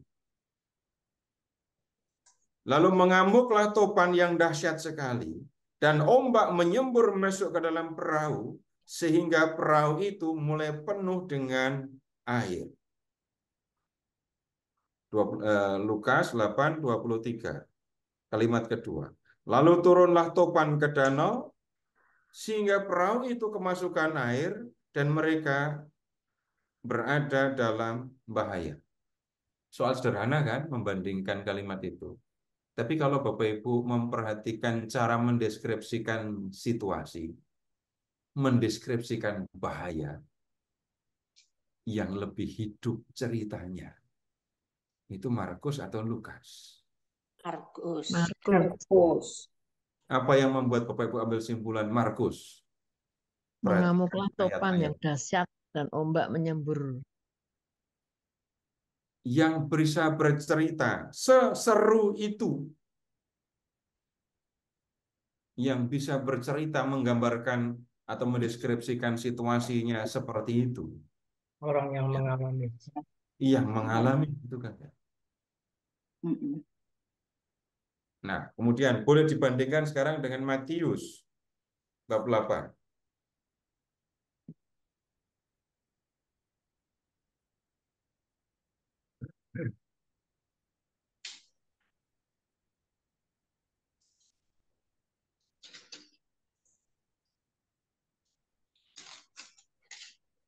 ayat 23. Ketika Yesus naik ke dalam perahu, murid-muridnya mengikuti dia. Sekonyong-konyong terjadilah angin ribut yang dahsyat di danau itu, sehingga perahu itu nyaris ditelan gelombang, tetapi Yesus tidur. Ini juga kalau dibandingkan dengan Markus, masih dalam arti tertentu kalah ya. Mm-mm. Kenapa Markus kok bisa mendeskripsikan situasi itu dengan begitu hidup? Jawabannya itu tadi. Markus mendengar yang cerita itu ada di perahu ini. Yang melihat, merasakan situasi pada waktu itu seperti apa. Itu yang bercerita. Markus mendengarkan, lalu Markus menulisnya. Nah, Bapak Ibu, ini contoh yang lain untuk menunjukkan bagaimana Matius itu Markus itu mendapatkan sumber untuk menulis itu dari Petrus yang merupakan saksi dari peristiwa Yesus. Saksi yang melihat apa yang terjadi dengan mereka, saksi yang menyaksikan apa yang dibuat oleh Yesus. Dan kemudian dia bisa bercerita apa adanya. Nah, Bapak Ibu, ini dulu. Apakah ada yang mau ditanyakan? Ini silakan. Saya tuh mau tanya, eh, mungkin sedikit di luar konteks, tapi di Getsemani kalau kita membaca baik yang paralel, itu intens sekali Yesus berdoa gitu. Itu alasannya karena dia sudah menghadapi eh, sengsara nantinya gitu. Dia sepertinya seolah dia bukan ketakutan, tapi mungkin gimana ya? Dia butuh, padahal dia sendiri kan putra Allah ya, dia juga Tuhan gitu, tapi dia khawatir banget gitu. Di sini dia kalau cari kata doa itu banyak sekali gitu di Markus ya, di Lukas juga demikian gitu. Mungkin Pak Pas itu bisa menguraikan ini. Begini, kalau Mhm. orang mendengar kata anak dewa, ya, itu yang ada di pikiran orang pertama-tama soal apa? Kalau mendengar kata Sakti. anak dewa, orang anak dewa itu seperti apa? Kuat. Hebat. Kuat, hebat, sakti. Kalau Bapak Ibu nanti pengen tahu anak dewa yang sakti, yang hebat itu, Bapak Ibu ke Taman Mini, masuk lalu melalui pintu utama. Nah, itu ada anak dewa di depan.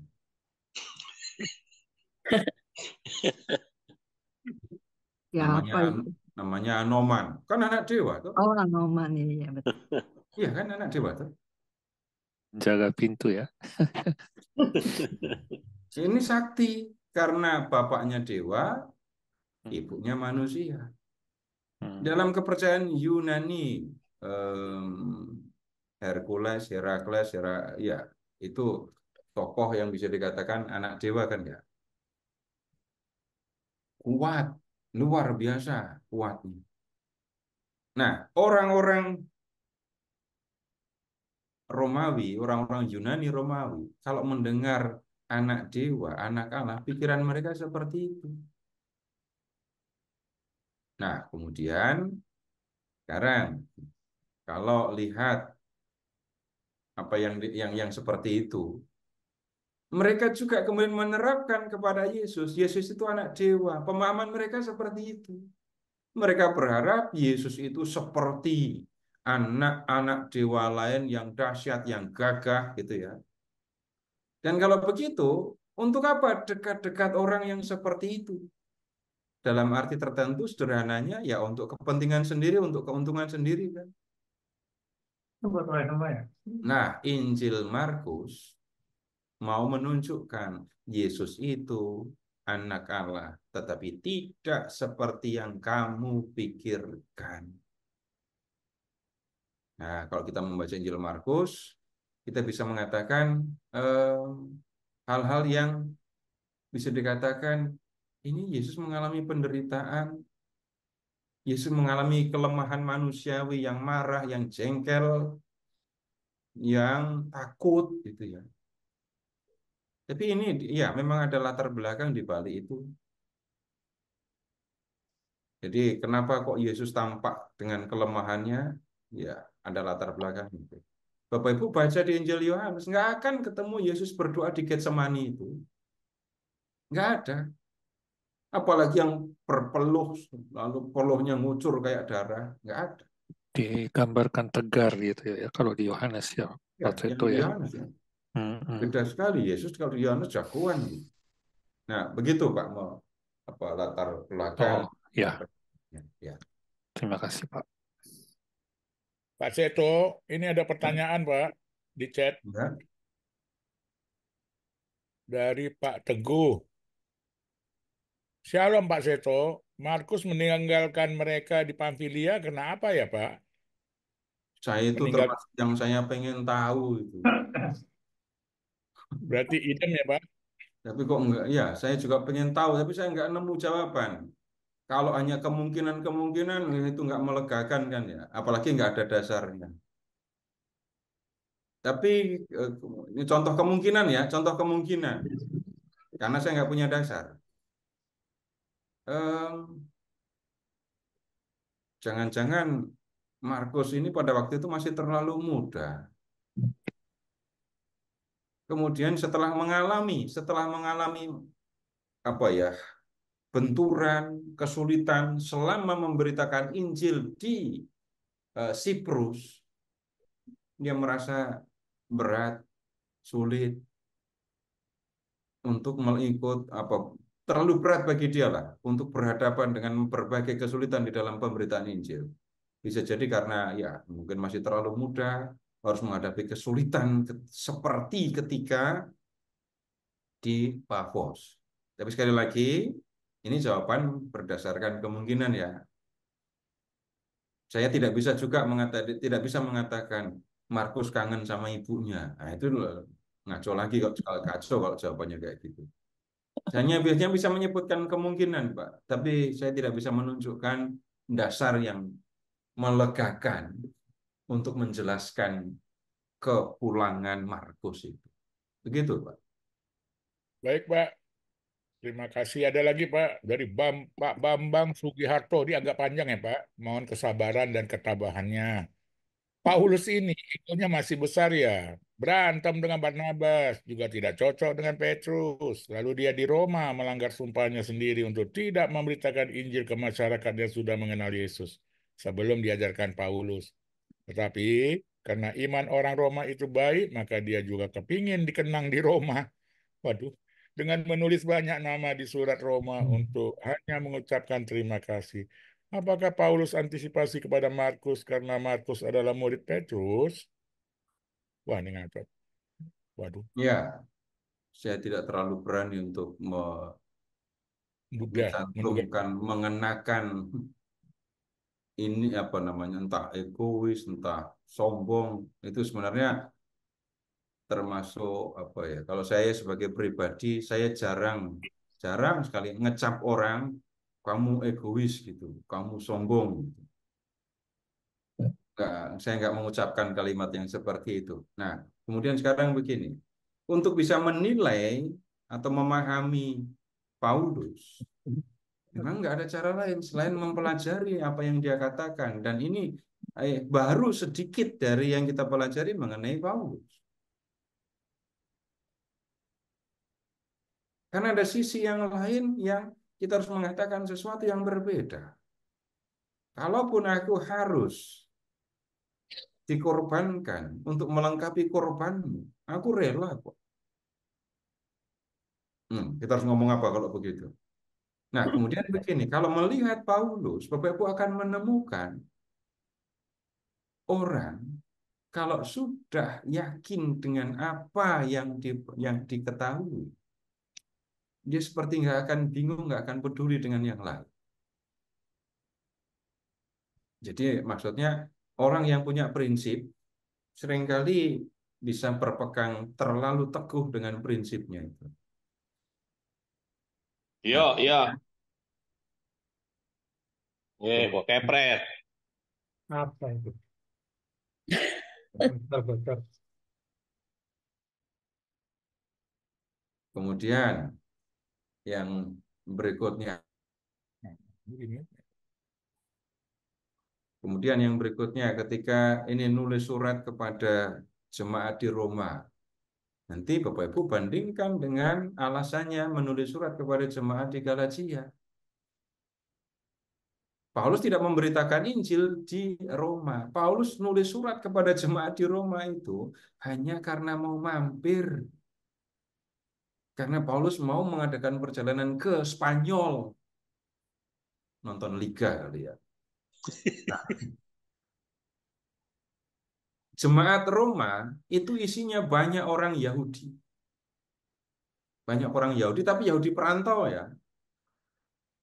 Dan kemudian Paulus kepada jemaat Galatia sudah bicara macam-macam yang seolah-olah kalau tidak dipahami dengan baik, merendahkan orang Yahudi, merendahkan Taurat. Kepada jemaat di Roma, Paulus itu mau menunjukkan apa yang sebenarnya menjadi sikap Paulus terhadap Taurat, terhadap bangsa atau orang Yahudi.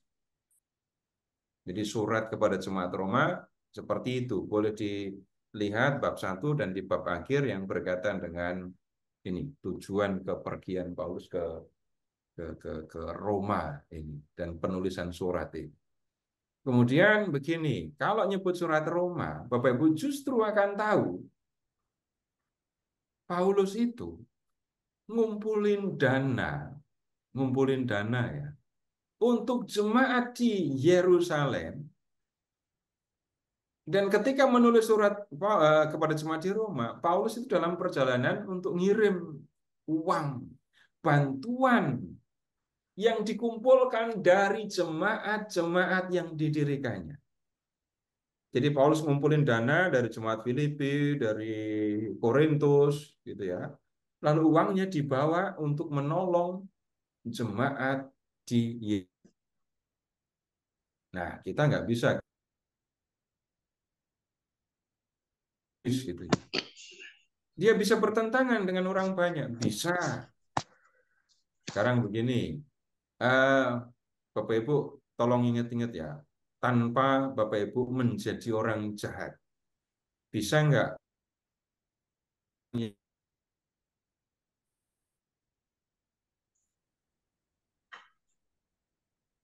sama-sama punya niat baik, tapi bertentangan?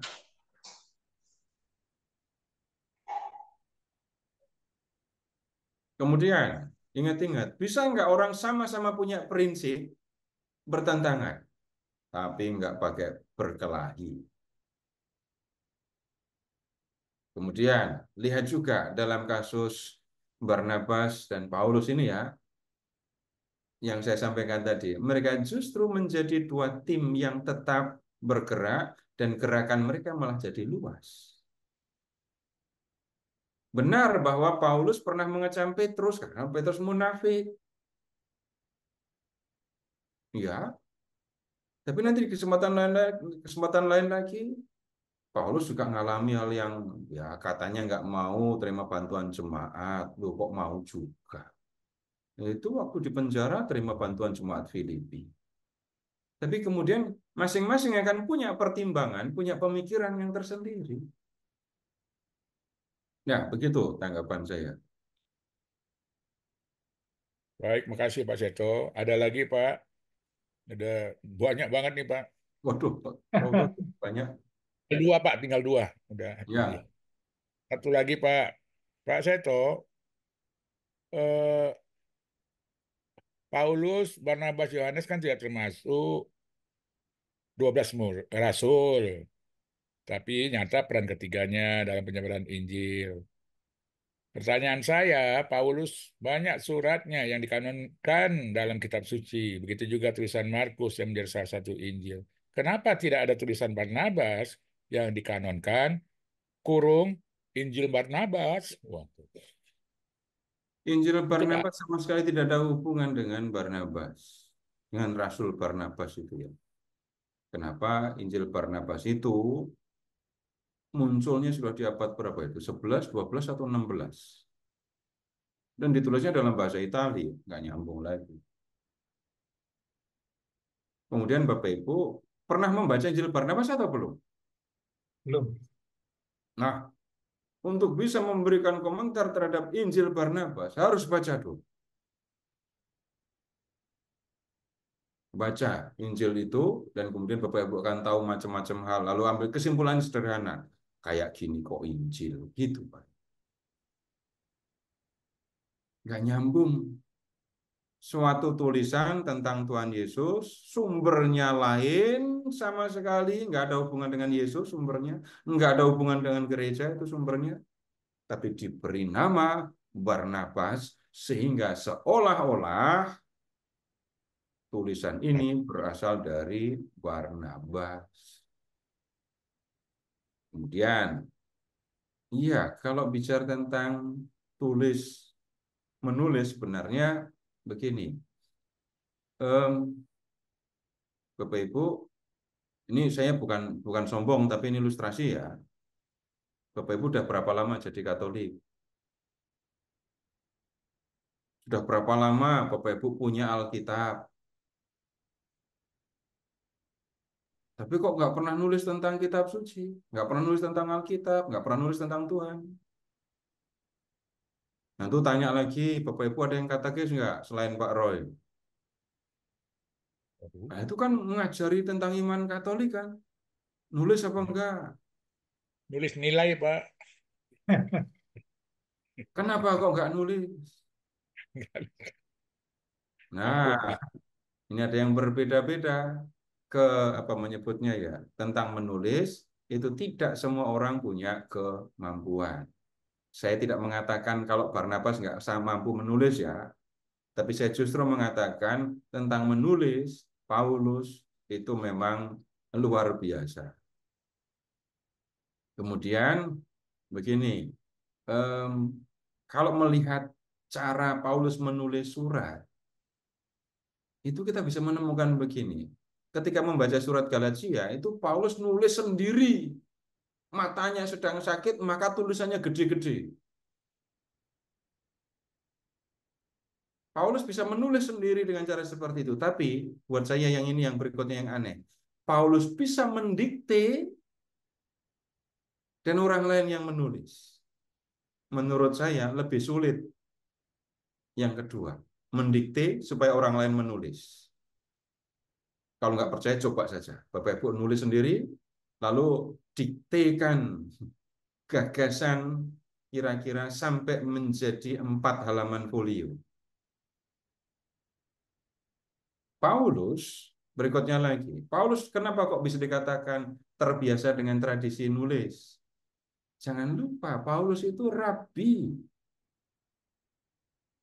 Dia mengikuti pendidikan rabi. Kalau begitu dari remaja sampai dewasa, terbiasa dengan kitab, terbiasa dengan tulisan. Kemudian, kalau melihat proses penulisan kitab surat-surat, Bapak Ibu akan menemukan banyak yang nanyanya ke Paulus itu. Jemaat Korintus kirim orang-orang, utusan-utusan dari keluarga Chloe, salah satu ya keluarga terkemuka di Korintus. Mereka datang kepada Paulus dengan membawa catatan pertanyaan jemaat. Bapak Ibu itu bisa dipelajari di surat Korintus, ya begitu. Sehingga ya keterampilan Paulus ketika menulis itu bisa dikatakan dipengaruhi oleh macam-macam hal seperti itu. Jemaat menyampaikan pertanyaan, menyampaikan soal. Paulus nggak bisa datang. Ya, tulis. Kemudian tulisannya disimpan oleh jemaat. Dan ketika jemaat menilai bahwa tulisannya itu bagus, penting, suratnya dikopi, disalin, kirimkan ke jemaat yang lain. Begitu seterusnya sampai tersimpan sampai sekarang. Begitu, Pak. Baik, Pak. Terima kasih Pak Seto. Ada satu lagi, Pak. Ya, Ini tentang perahu tadi, Pak. Ini dari Pak Bambang Sugiharto. Matius kan juga termasuk murid langsung. Mestinya ikut dalam perahu itu juga kan, Pak Seto. Minggu depan ya, Pak? ya itu tunggu dulu yang itu. Belum minggu depan juga itu. Belum. Tentang Matius masih kita tunggu dulu ya. Oke. Minggu Baik, Pak. depan kita akan melihat ini kekhasan Injil Markus. Dan kemudian nanti kita juga harus lihat ini belum terjawab tadi pertanyaan saya di awal. Injil ini ditulis untuk jemaat yang mana? Gitu. Nanti minggu depan kita diskusikan sekaligus kita lihat kekhasan dari Injil Markus ya. Ya, Bapak Ibu, begitu dulu ya untuk malam hari ini. Terima kasih. Selamat malam. Terima Ya. kasih.